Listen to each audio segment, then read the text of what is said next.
Good morning. It's spring in New England. Welcome one and all to worship at First Parish in Concord. My name is Jennifer Johnson. My pronouns are she and her, and I am honored to serve as lead minister here at First Parish in Concord.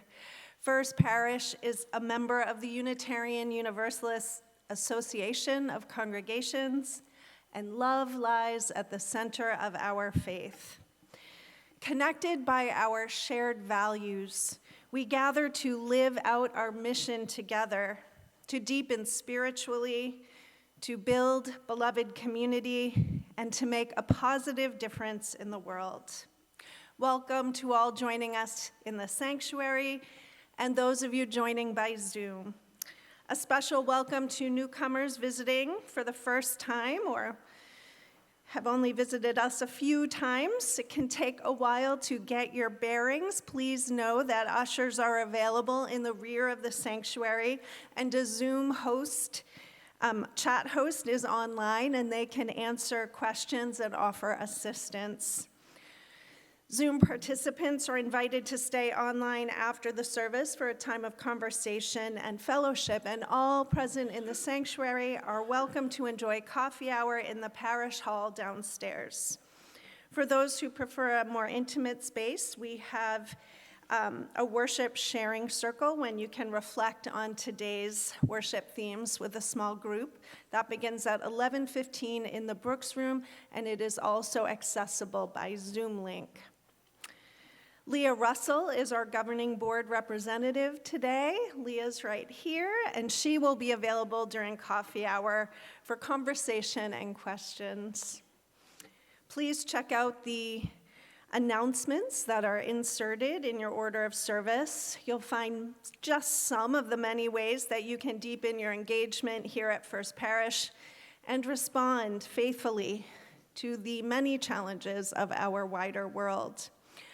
I want this morning just to lift up a couple of things. There is a newcomers meet and greet, so if you're new or newish and want a quiet space to learn more about the congregation, you can meet with me and Lillian, a member of our welcoming team, and we'll be in the Emerson room, which is up the stairs, out this door and up the stairs, and that will happen at 11:45. I also wanted to draw your attention to an exciting announcement that was made by email this week. We have signed a contract with our next Minister of Congregational Care. Her name is Reverend Jenna Crawford. She's been serving congregations in Needham and Salem. She is wonderful. I was joined by a fabulous search team, and we are so excited to introduce you to Jenna when she starts in the summer. She'll be starting in July. But if you want to learn more about her in the meantime, go to that email or reach out to one of us if you didn't get it, and we'll send it to you. Reach out to the office. Welcome once again. To gather in worship is a sacred act, and your presence among us is a blessing. We are so glad and grateful that you are here. This morning, before we deepen into worship, we do have one more important announcement. It's an update from the chair of our pledge campaign team, Dave Elwood. So Dave is going to let you know how we're doing, where we are.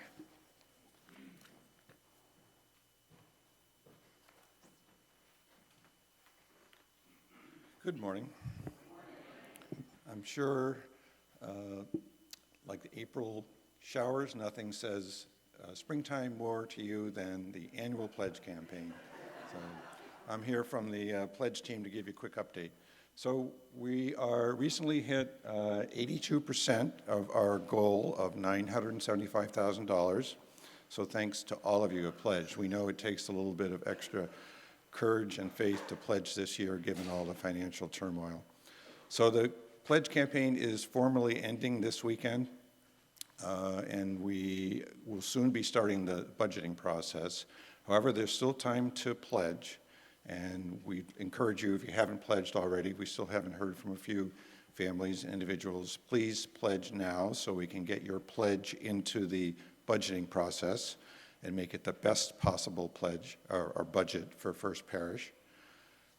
You can pledge by filling out a card that you can find in the pews. There's a pledge card with envelopes, and you can fill out the card, put the card in the envelope, put it in the collection basket. Online, you can pledge at the First Parish website, firstparish.org. There's a Pledge Now button. And you can also contact Fifi Ball in the office. You could email her or call her during the week. Thanks. So I just want to do a little cheerleading for our pledge campaign team and for all of you. 83% and $810,000 in 1 month's time is a remarkable accomplishment. So I want to celebrate that. Thank you to all of us who have brought us this far with your generosity and commitment, and thanks to the Pledge campaign team for all your hours of work to make this campaign successful. We do still have a ways to go to reach our goal. We do need that last 17% to continue offering the level of programming and keep the vibrancy of our ministries as they are, and to dream new dreams and offer new, vibrant programming into the future. I did want to lift up how thriving the ministries are right now. I've just been thinking and feeling the energy these last couple weeks, and just want to make kind of visible some of what we don't even see right now. Already this morning, we have 2 Our Whole Lives comprehensive sexuality classes happening with our young people and staff and volunteers. A new teen service program with, I think, 2 or 3 lay volunteers is already underway. These are happening in the religious education classes, and our younger kids will be on their way to RE soon. We have our coming of age youth gathering later today to finalize plans for next week's service.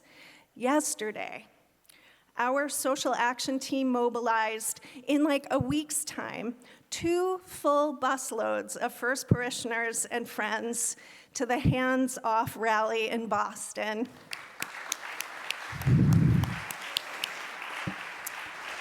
And while that was happening, we were supporting a grieving family and more than 200 mourners here in the sanctuary. And that was the second memorial service in a week's time. I think we hosted well over 350 people and provided comfort and ministry at that essential moment of grief. Last week alone, our Reclaim Our Democracy team trained its members and friends to rise for freedom. The Buddhist group gathered, the meditators, the chronic illness support group, small group ministries, the Women's Parish Association Board, the Transcendentalist Council sponsored Jim Sherblum's book talk. 3 music ministries rehearsed, 3 music ministries, our choir, the Concords, and the By Your Side Singers. This is but 1 week, a single window, and I didn't even name everything, revealing just some of the ways the members, friends, and staff of First Parish in Concord are living out our mission and advancing our ministries. We are deepening spiritually. We are building beloved community, and we are making a positive difference in the world every day. And by my accounting, nearly every hour. Your financial gifts to First Parish are fuel that make all of the ministries possible. Our ministries are vital to our lives and to our wider community, and vital to the world as we wish it to be. Our plans and dreams for next year are underway, but we need the support of everyone in our community to make them possible. If you haven't already, please keep the light of our chalice burning.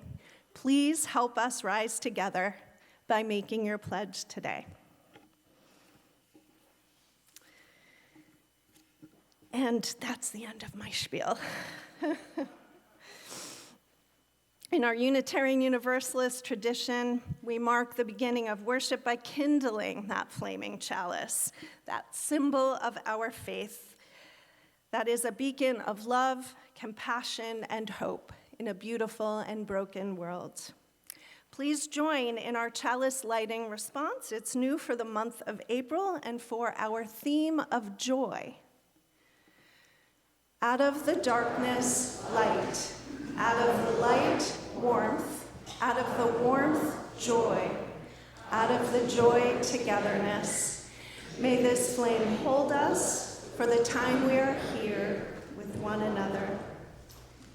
Come, let us worship, and let us rejoice in the darkness and light and warmth of our coming together.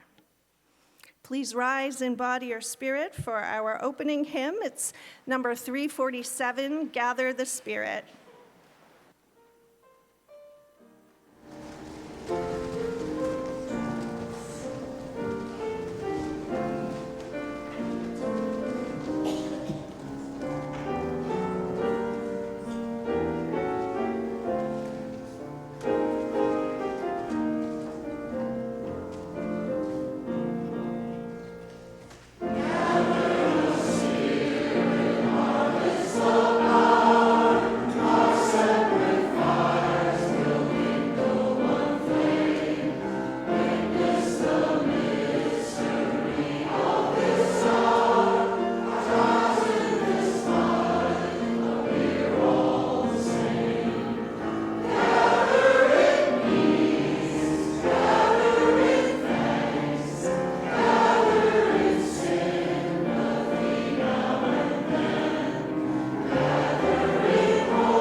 Good morning.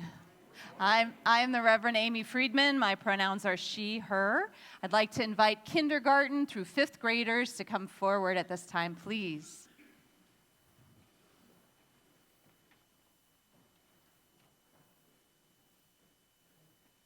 I've seen a few more of you than that. Here they come. Hooray! Hooray, hooray! Good morning. This morning I have a story to share with you, but in order for the story to make sense, it's important to know a certain word, and that is Shabbat. Do any of you know what that is? Don't see any recognition here. Do any of you know what that is? Can someone call it out? It is the weekly day of rest. Thank you so much. In the Jewish tradition, that day of rest is taken from Friday at sundown to Saturday at sundown. And so you'll hear both the word Shabbat, which is the observance of the Sabbath in the Jewish tradition, but it's also an important theme in today's service. Thank you. Have I got a tale for you?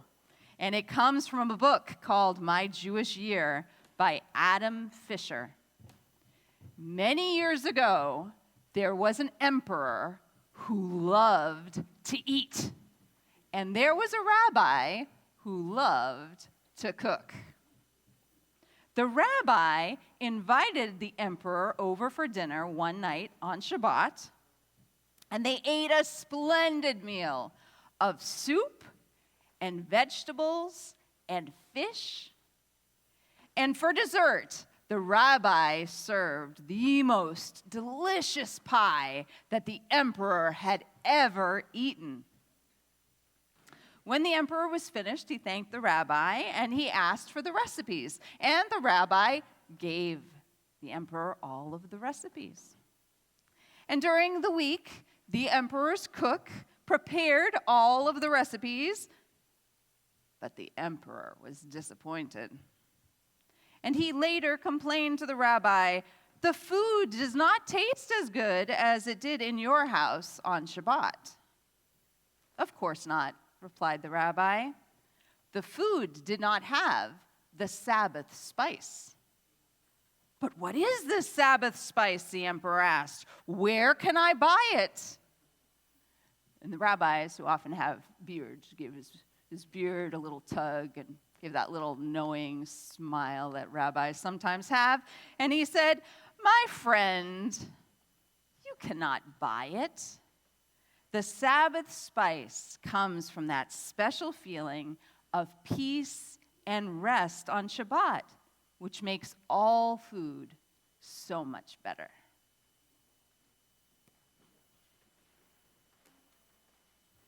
I am not going to ask you any questions because we're going to have a chance to talk more about it up in our RE class. Today we're going to talk about finding joy, and we're actually going to do some very silly things to find some joy on this very dark day. And here in our service, you're going to explore more about that Sabbath spice and how you might find it in your life. And with that, if you could please join together in song so we could head on our way.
Good morning. I'm Elizabeth Ide. My pronouns are she, her, and it brings me so much joy to be here with you as your acting minister of congregational care. I invite us all to prepare ourselves for a time of prayerful meditation. Our practice of compassion begins with noticing that we are already doing what we need to do. The Buddhist teacher and peace activist Thich Nhat Hanh said that the present moment is filled with joy, and if we pay attention, we will see that. Whatever else is true today, it is good to be here and breathing together. Every week we cultivate, strengthen, and celebrate our ability to draw on our compassion in those moments when love matters most. Again and again, we slow down and turn toward one another to affirm that we are never too busy to gather around our milestones. We turn toward one another and call each other into the stillness that precludes our ability to name and notice the sacred. We listen to one another's concerns. We hold these milestones close, and perhaps we breathe in, I am here. And we breathe out, so are you. This morning, we hold in love Teresa Hubscher Younger, who has surgery planned for Thursday, April 11th, to remove a tumor in her bladder. All good thoughts are appreciated. We also lift up the organizers, participants, volunteers, journalists, and supporters of the Hands Off movement that gathered thousands and thousands and thousands of demonstrators across the country and around the globe. We hold in our hearts those demonstrators and organizers that we know personally, and we honor the intentions of those who participated remotely or in spirit with compassionate thoughts and warm regard for the collective demonstration of power, solidarity, and love. Well done, fierce and loving people.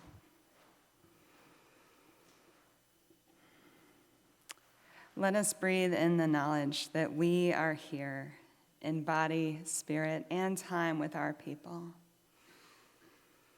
Let us breathe out, we belong.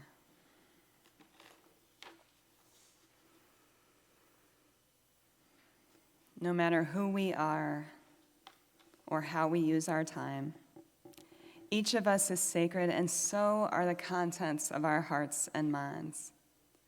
This is the place to set down what you brought in today.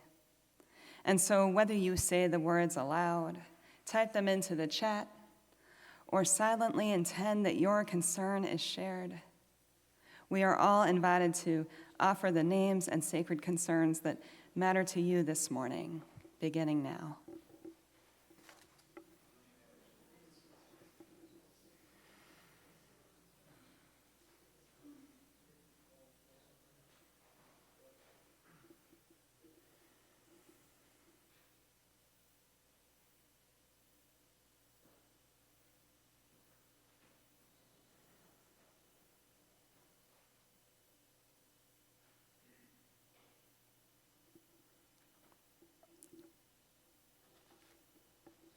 Let us now hold silence for all that has been shared.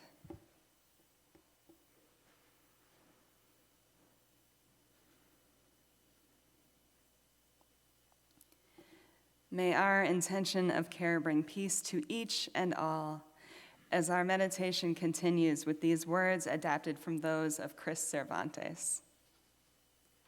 Rest now.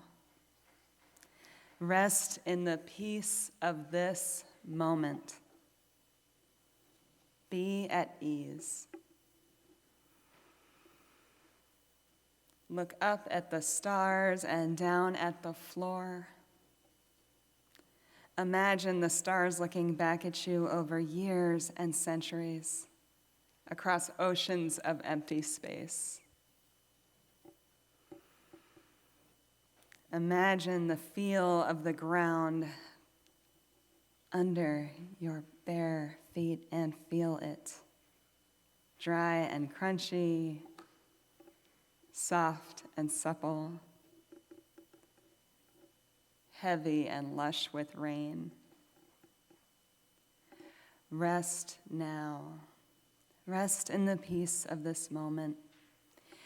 Dream for a little while of young people and young animals, innocent of the way of the young and careless and uncaring, accepting everything in their newness. Dream for a little while of the elders and the wisdom they have earned through the years, the wisdom they have to give, the voices that say to you,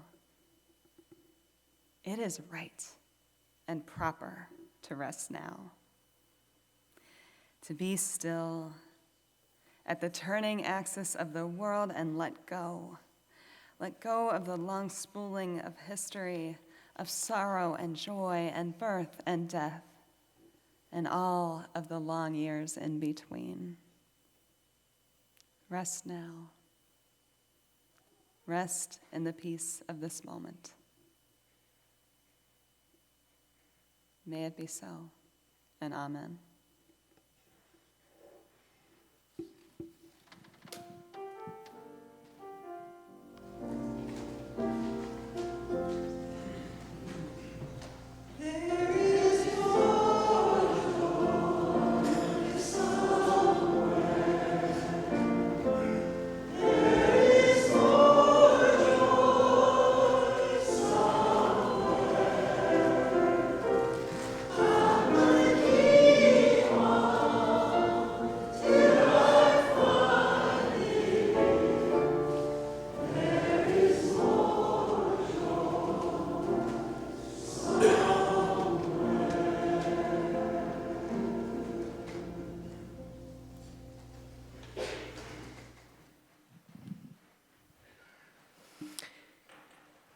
Each month, this congregation shares its plate collection with an organization nominated by a member of the community that shares our values and whose mission in the world, in the community, advances our vision of beloved community. And for the month of April, that organization is the Nature Connection, and Carol Haney is going to tell us a little bit about the mission.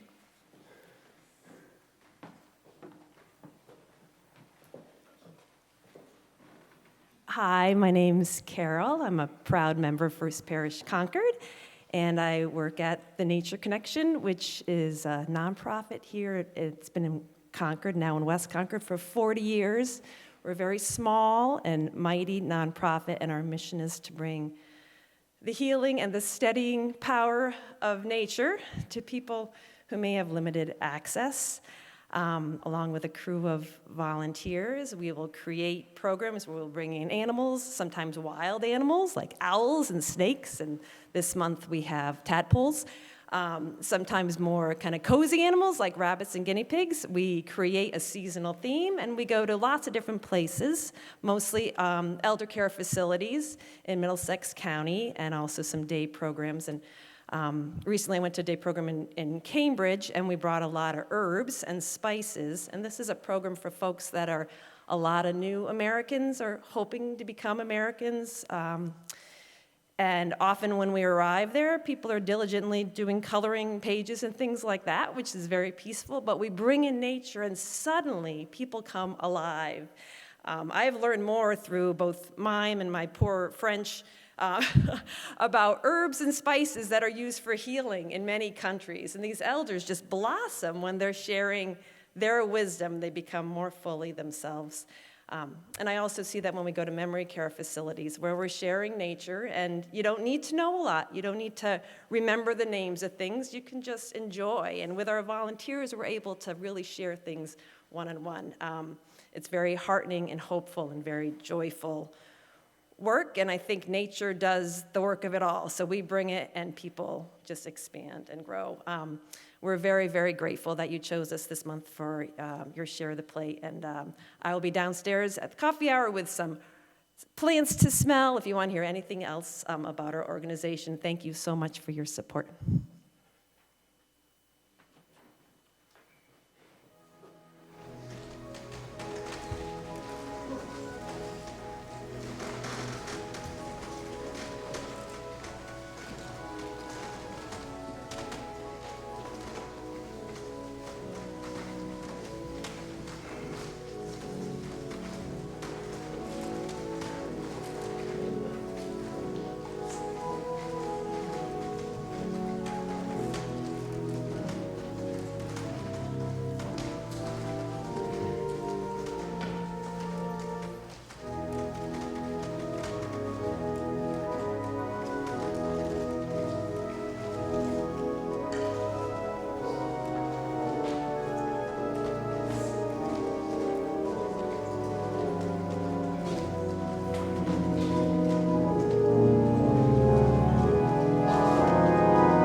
Our reading this morning is from Hebrew Scripture, the book of Exodus, chapter 20, verses 8 to 11.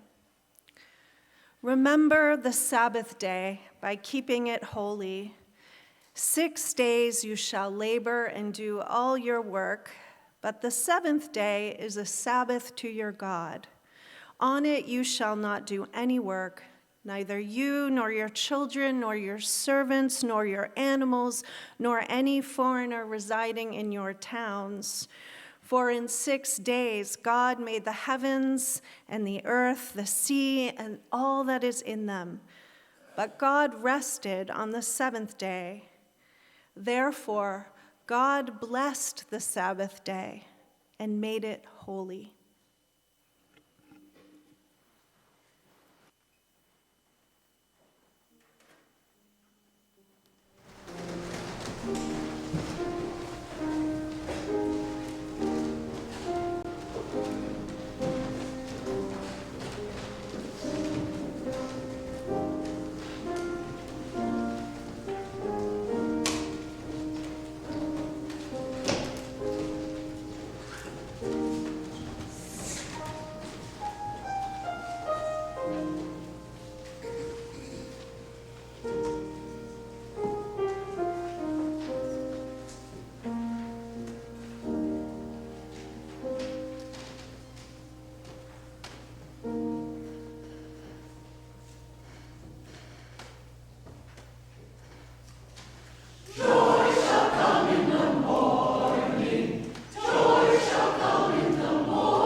You got me there. A little misty. You plucked at my heartstrings, choir. In these first months of our shared ministry, I get to say that for a little longer. We haven't hit the year mark. In these first months of our shared ministry, there's been a lot of talk about renewed energy, excitement, and momentum in the congregation.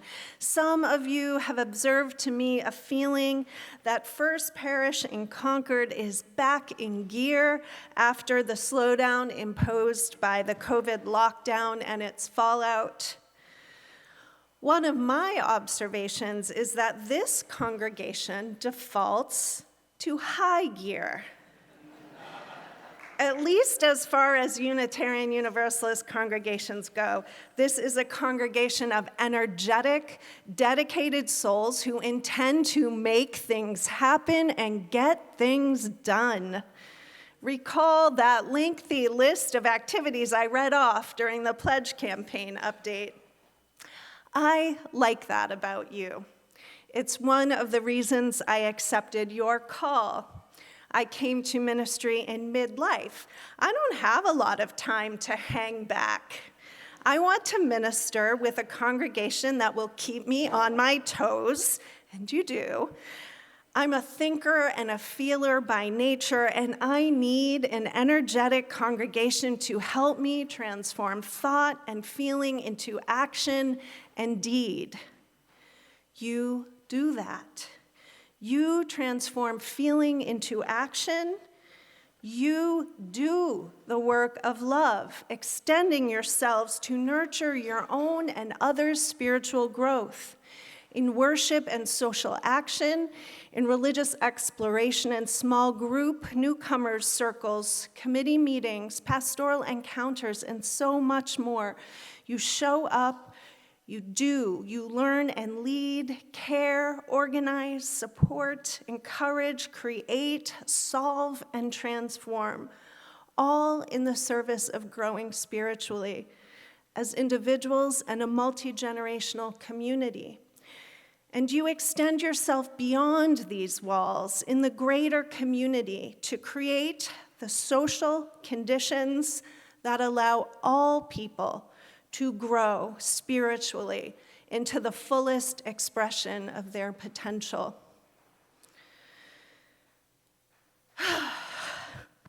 But here's the thing about energy. We need fuel to generate it, and we need rest to sustain it. Even love needs to rest. Not only after we've extended ourselves so long and hard that we're about to burn out. We also need to slow down and rest at regular intervals. Like our bodies, our spirits need rest to grow. This wisdom is as old as the ages, going back at least as far as Mount Sinai, when God revealed the Ten Commandments to Moses, as recounted in the book of Exodus.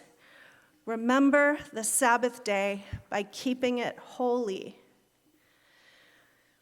One of the implicit principles of preaching, what you might call a trick of the trade, is to preach what you, the preacher, need to hear. Chances are others need to hear it too. Today is one of those Sundays when I'm preaching for myself as well as for you. I haven't been very good at slowing down and resting at regular intervals and with intention. At the bottom of my signature, some of you will have observed a little sentence. Mondays are my Sabbath. Since Sunday is a big work day for me, I've settled on Monday as my Sabbath day. I include that sentence, as do many of my colleagues, in my signature line to set an intention, to remember my Sabbath day and keep it holy. In reality, these days, that line is more aspirational than intentional. It's been a while since I've made a confession to you, so here's one. This Monday, on my Sabbath day, I will be filing my taxes. On any given Monday, now that I live in the community where I serve, my congregants may find me at the dry cleaner or the grocery store or the pharmacy, at home, folding laundry while maybe enjoying Netflix or something and wiping down the counters in the kitchen. Those activities bring a sense of satisfaction. But am I really keeping my Sabbath holy? That's me. That's my confession.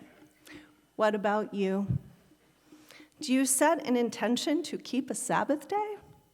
A day of rest and no work? Anyone? Any show of hands? One among what? Rick, how many people do we have in the sanctuary? 194, one. Whatever one's day off from work, including the conventional weekend, the pressures are the same. The demands of modern life never stop, even for retired folks. Contemporary American culture makes little accommodation for the observance of a full Sabbath day. While schools and some workplaces are closed for the so-called weekend, the economy never rests.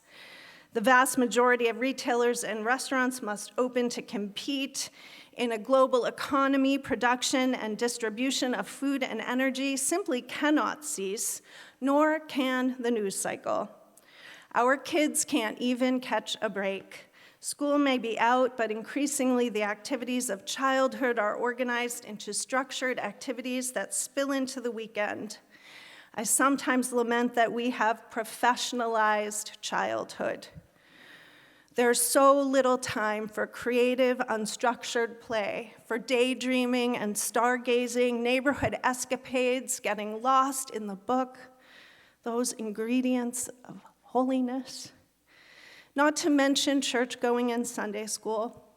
So little time for the sacred. The centuries-old practice of keeping Sabbath is meant to provide a break, a boundary between the mundane demands and activities of living so that we may rest in the sacred grace of being. The Jewish journalist and teacher George Robinson puts it this way: on the Sabbath, instead of creating the world anew, we are at one with the world created. Instead of creating the world anew, that work of love, creating the world anew, we are at one with the world created. No creating, no destroying, no building or tearing down, no competing or mastering, no winning or losing, no buying or selling, just being at one with the created world, resting in the grace of being. As a culture, we have no agreed-upon boundary between the mundane and the sacred. All time, it seems, is mundane, centered on the concerns of the human world without reference to the sacred. Those of us who long for spiritual connection and renewal are pretty much left to our own devices.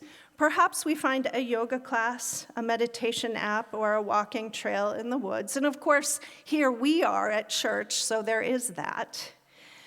Yet especially in our region of the country, church-going can feel countercultural, and it's hardly a day-long affair. We churchgoers are a dwindling minority. Many families find it conflicts with youth sporting events and other structured activities. It's getting harder to squeeze Sunday worship in between the other have-tos of our hyper-scheduled lives. Sometimes, even congregational life can feel like the hamster wheel, with all the energy and busyness and tasks. How does one keep Sabbath in 21st century American life? Is it even possible or desirable? I think we dismiss the Sabbath at significant cost to our spiritual well-being. Sabbath observance is an off-ramp from the hamster wheel of secular living, from the pressures and demands, the routines, even the mindless habits and impulses, a time to breathe mindfully, to wonder and reflect, to notice the splendor of the created world, to connect with that which we hold sacred, that which we find most ultimately meaningful and orienting in this wild existence, to savor the grace of being alive and conscious of it all, to be at one with the world created. Importantly, I think especially importantly for this congregation, keeping Sabbath is a way to conserve and replenish our stores of energy so we can continue to show up for the work of love, the work of creating the world anew in keeping with our vision of the beloved community. And the thing is, observing the Sabbath, as particularly challenging as it is in our times, it has never been easy or straightforward in any cultural context. Throughout history, religious leaders in both Judaism and Christianity have held different views on how best to observe it and when and for how long. The observance of Sabbath has evolved and adapted in different times and among different peoples over the course of nearly 3 millennia. So let's not throw it out in hours. While Judaism has always maintained the biblical commandment to observe Shabbat on the 7th day, Saturday, Christianity, which inherited Sabbath from the Jewish ancestors, Christianity shifted its observance to Sunday, the day of Christ's resurrection, the Lord's Day, and some religious historians think this was a tactic of church leaders to facilitate the conversion of Roman pagans already worshiping on Sundays. So a cultural adaptation. With the last fall of the temple in Jerusalem and the dispersion of the Israelites, the Jewish observance of Shabbat also shifted in response to these cultural and political conditions, shifted from observance in the temple to observance in the home. The Christian focus on the celebration of the Eucharist, or Holy Communion, centers observance on church-based worship. In many historic contexts, including the Puritan era of our own New England churches, lengthy Sunday church attendance was required by law with steep penalties for disobedience. Those New England Puritans took a stringent approach to Sabbath observance, and they enforced it. To comply with the commandment to rest, they focused on prohibited activities, and their stringent dictates gave Sabbath observance a reputation of gloominess. Yet other times and contexts have emphasized pleasure as essential to Sabbath observance, especially in Judaism. The rabbinic tradition of Judaism outlines festive meals, the blessing and drinking of wine, and joyful singing with faithful companions as essential components of Shabbat, essential ingredients of that Sabbath spice. Sabbath observance has always adapted according to the cultural norms of its time and place. So it is right that we too should adapt it to our own context as 21st century Unitarian Universalists, not give up on it. We can shape Sabbath observance to meet the conditions and understandings of our time and our faith. So what might that look like? What might a practice of Sabbath keeping look like for contemporary Unitarian Universalists like us? What might it look like for you? It's safe to say that it won't look like one thing. We're Unitarian Universalists and we're a pluralistic faith. We celebrate diverse theological beliefs and spiritual practices. It's also safe to say that a full Sabbath day is impractical and just likely impossible for most Americans today. Our world does not accommodate it. So what if we set aside not one day, but a span of several hours, say twice or even 3 times a week, but on a consistent, regular basis? Perhaps one of those days could be devoted to church attendance, another to a weekly dinner around a table with family, friends, neighbors, a chalice and flowers, favorite family recipes, and no dinging electronic devices. My Puritan roots just, hanging on. Another couple of Sabbath hours may be observed as a mindful walk on a wooded trail or an extended coffee date ritual with a best friend. The possibilities are limitless. We can get creative with our Sabbath practices, yet we do need at least a few guiding principles. It's too easy to default to errand running and to-do list ticking, as I well know. We can find those principles in the wisdom of the ages. Through all those evolutions and changes of Sabbath observance over the centuries, 3 things have remained constant. The Sabbath is a time to experience rest, holiness, and joy. Rest, holiness, and joy, the essential ingredients of the Sabbath spice.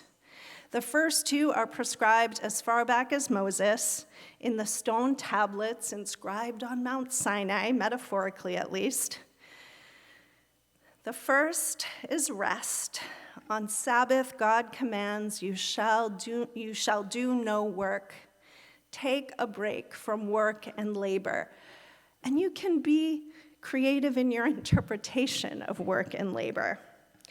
From the have-tos and habits of routine daily life. Get off the hamster wheel. Rest does not necessarily have to entail bodily rest, though it may, if that is what you need. It may look more like a leisurely hike, or a mindful bike ride, or making music and art, or gardening, so long as the activity is not a have-to, but rather something that you set aside, a way that you set aside daily demands to renew your spirit. The next ingredient is holiness. Remember the Sabbath by keeping it holy. During your Sabbath observance, connect with the sacred, which requires that you have an understanding of what the sacred is. If that word doesn't fit your sensibilities, consider meaningfulness. Connect with what you hold most meaningful in this life, what grounds you and orients you, what gives you a sense of belonging and worth, what moves you. One way to connect with the sacred on the Sabbath is to meditate on these questions, pray on them, reflect with faithful companions on such things. Engage in spiritual practices that support your understanding of the sacred. Meditation, a gratitude practice, journal writing, devotional reading, time in nature. The third and last principle of Sabbath observance was actually not specifically commanded in the scriptures, but it is one that comes up again and again through the ages. Joy. The Sabbath is meant to be enjoyed. Experience pleasure. Appreciate the abundant gifts of being alive. Even the Puritans and Calvinists understood the Sabbath as a source of joy.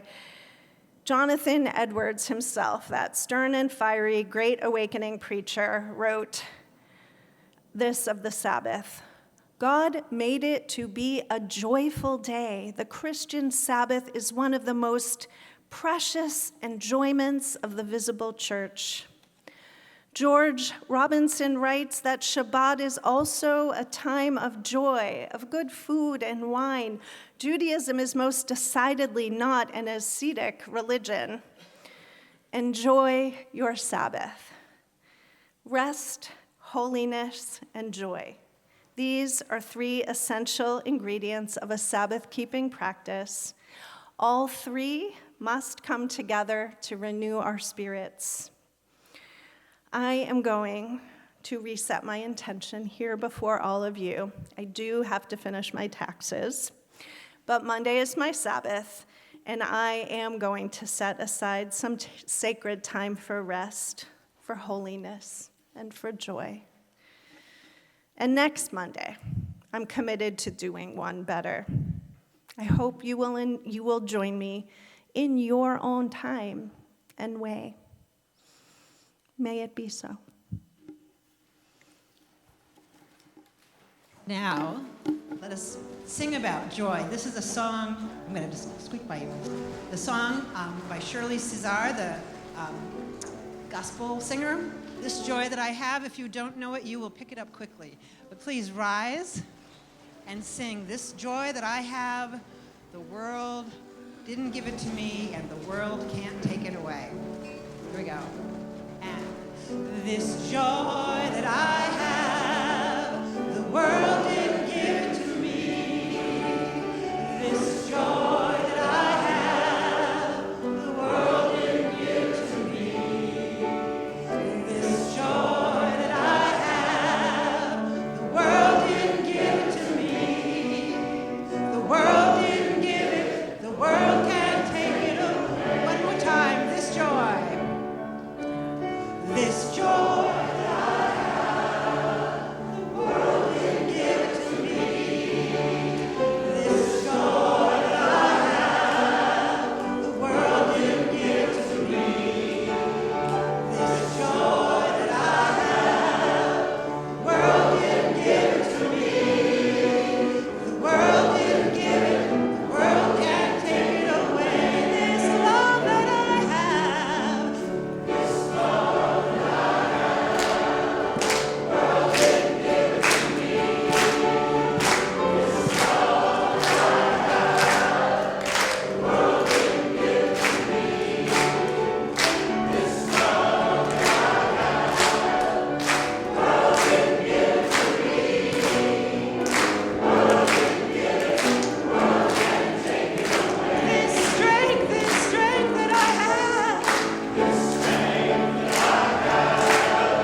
Our closing words today come from Wendell Berry.